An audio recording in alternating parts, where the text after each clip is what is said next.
Konnichiwa and welcome to episode 64 of the Leadership Japan series. I'm your host in Tokyo, Dr. Greg Story, President, Dale Carnegie Training Japan, and much more importantly, you are a student of leadership, highly motivated to be the best in your business field. If you enjoy the program, then you might consider subscribing on iTunes and leaving a review. We would love to hear what you think about the series. How would you like your own access to 102 years of the accumulated wisdom of Dale Carnegie Training? Get our free report, Stop Wasting Money on Training, how to get the best results from your training budget. Plus, our free white papers, guidebooks, reports, training videos, blogs, newsletters, course information, plus much more at japan.dalecarnegie.com. Today we are going to look at how to be likable and trustworthy in sales. It's always been astonishing to me how hopeless some salespeople are in Japan. Over the last 20 years, I've been through thousands of job interviews with salespeople.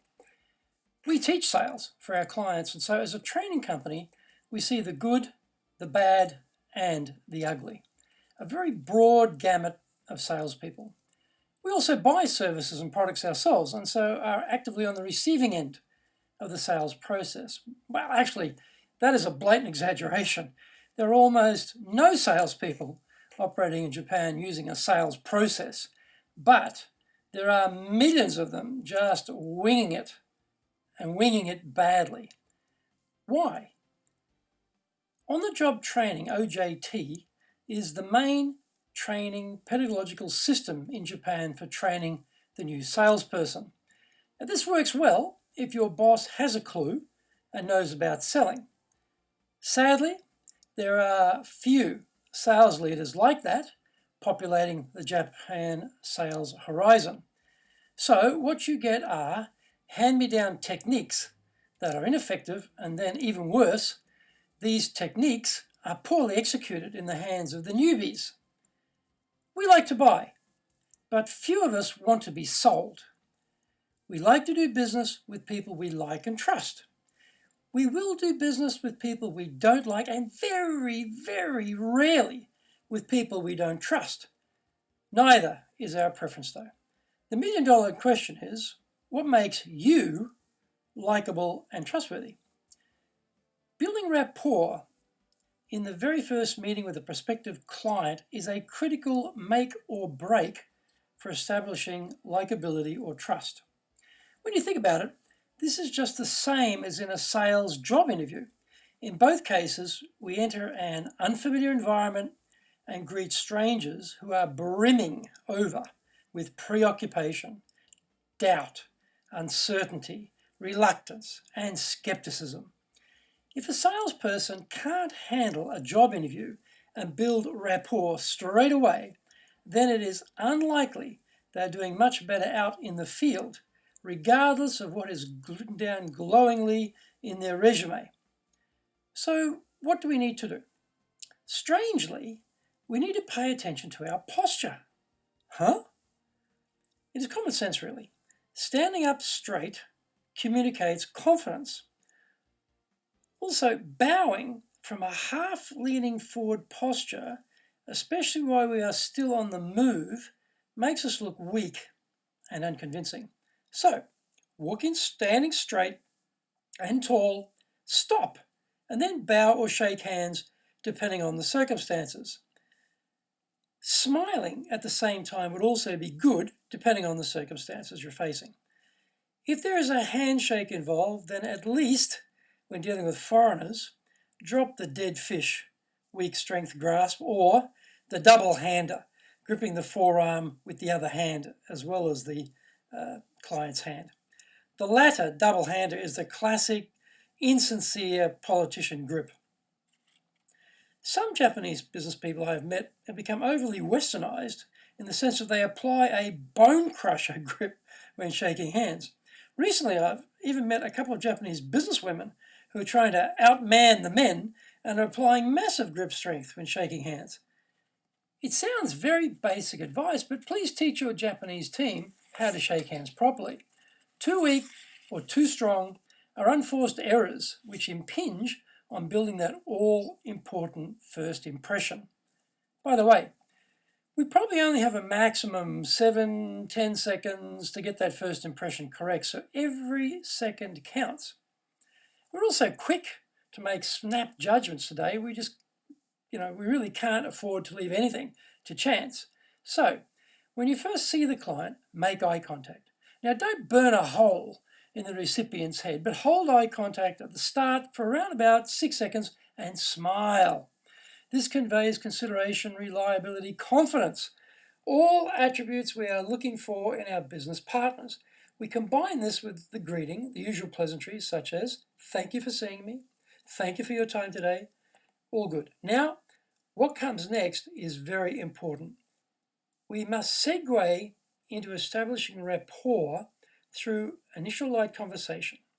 Now, Japan has some fairly unremarkable evergreens in this regard, usually talking about the weather, about the distance you've traveled to get there, blah, blah.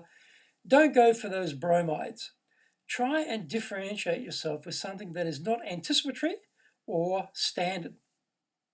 Also, be careful about complimenting a prominent feature of the lobby, office, or the meeting room. I was in a brand new office the other day and they have this really impressive moss wall in the lobby. I will guarantee that my hosts have heard obvious comments about that moss wall from every visitor who has preceded me. Wow, what an impressive moss wall! Or, wow, that is a spectacular entry feature. Boring. Teach your salespeople to say something unexpected, intelligent, and memorable. In this example, have you found that team motivation has lifted since you moved to this impressive new office? Or have you found your brand equity with your clients has improved since moving here? Two good questions, because this gets the focus off you, the salesperson, and onto the client and their business. For example, if you're a training company like us, you definitely want to know how the team motivation is going, as you may have a solution for them. Have a good stock of conversation starters. This should be a very basic thing for every salesperson. Most people don't have it though. It might mean imparting some startling statistic that they may not have or heard. For example, I read recently that the number of young people aged 15 to 24 has halved over the last 20 years. Are you concerned about future talent retention as demand exceeds supply? We might educate the client with some industry information they may not be aware of, but which from their point of view would be deemed valuable. An example would be Dale Carnegie's recent research into engagement amongst employees found 3 critical factors impacting motivation: the relationship with the immediate supervisor, the team's belief in the direction being set by senior management, and the degree of pride in the organization.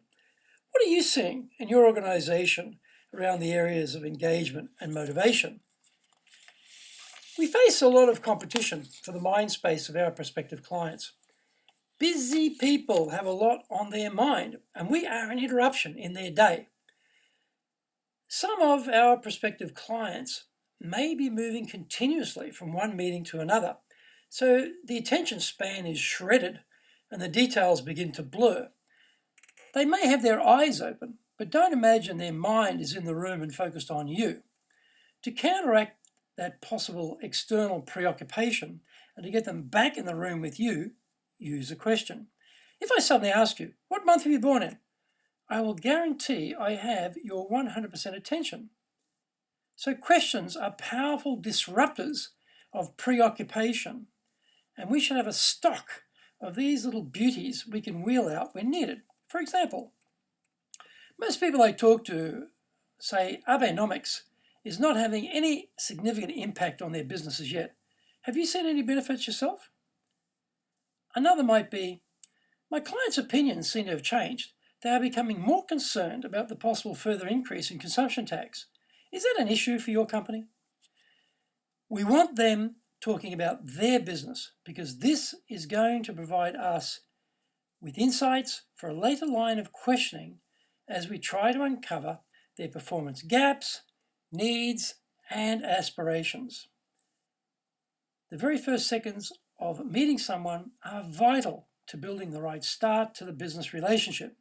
In modern commerce, we are all so judgmental and quick to make assumptions. Dressing the wrong way may even disqualify us before we even get to open our mouths. Simple initial errors in posture, greetings, and conversation, this can be our undoing. Let's get the sales team's basics right and make sure they totally nail that first impression. So, key action items from today. Project an image through dress, posture, and eye contact that projects confidence. Stock your opening comments such that they are really well differentiated from all of your competitors who have swanned in ahead of you. Provide useful business references to introduce something new to the client that gets the attention off you and onto the client's business. This is the rapport building stage of the sales process and is both a science and an art we need to perfect.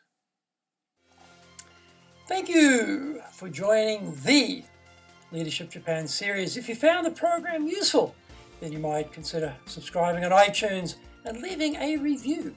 Remember to access your Dale Carnegie training, free reports, white papers, guidebooks, training videos, blogs, newsletters, course information, plus much, much more. Then go to japan.dalecarnegie.com.